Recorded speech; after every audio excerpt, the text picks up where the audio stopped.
est égal à l'heure du travail. Ne mélangez pas. Si vous mélangez, vous allez faire fausse route. Et des gens comme moi qui se moquent dans le temps là, il y a aussi dans vos salles, il y a aussi dans vos amphis, il y a aussi dans vos boulots. Ils vont toujours se moquer de vous. Pourquoi? Parce que tu ne représentes pas Dieu. Si celui qui n'a pas Dieu est plus intelligent que toi, tu as Dieu, c'est qu'en réalité, ton Dieu n'existe pas. Mais mon problème, ce n'est pas parce que Dieu n'existe pas, mais le véritable problème, c'est toi.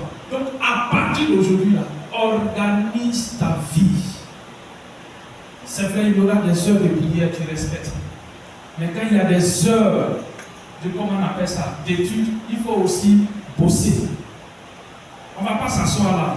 À l'examen, tu n'as pas bossé, puis Jésus va faire miracle. Moi, je n'ai jamais vu ce Jésus-là qui peut faire des miracles comme ça. Tu n'as pas bossé, tu espères avoir bac.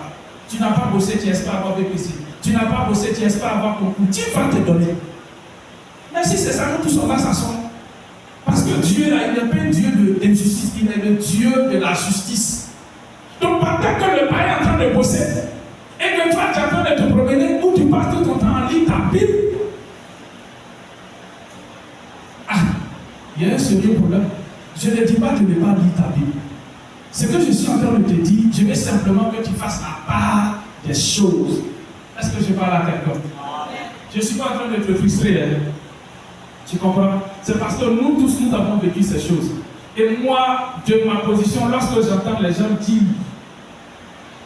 ces gens de paroles, avant, quand je faisais ça, je ne voyais pas l'importance ou encore, en tout cas, je ne voyais pas d'obstacle.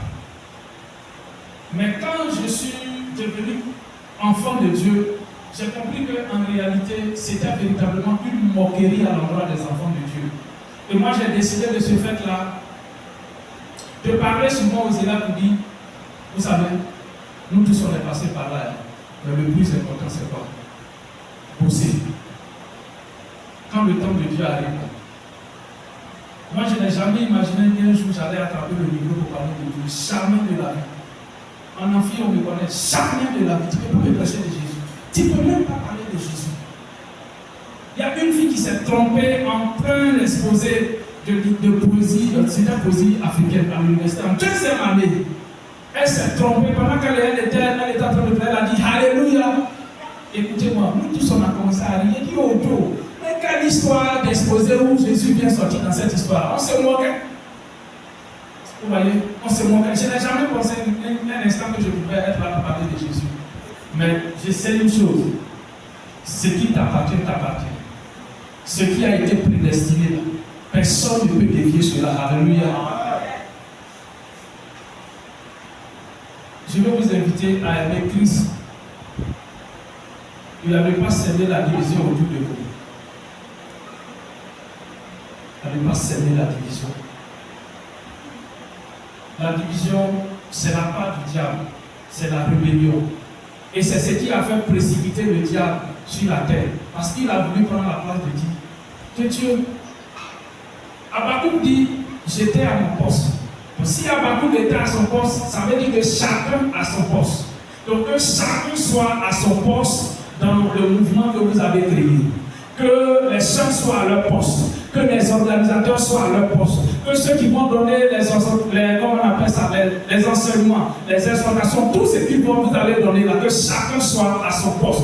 Le mouvement d'organisation, ceux qui vont faire les affiches, ceux qui vont présider, en tout cas que chacun soit à son poste. Tu ne peux pas quitter ton poste pour aller devenir organisateur. Non.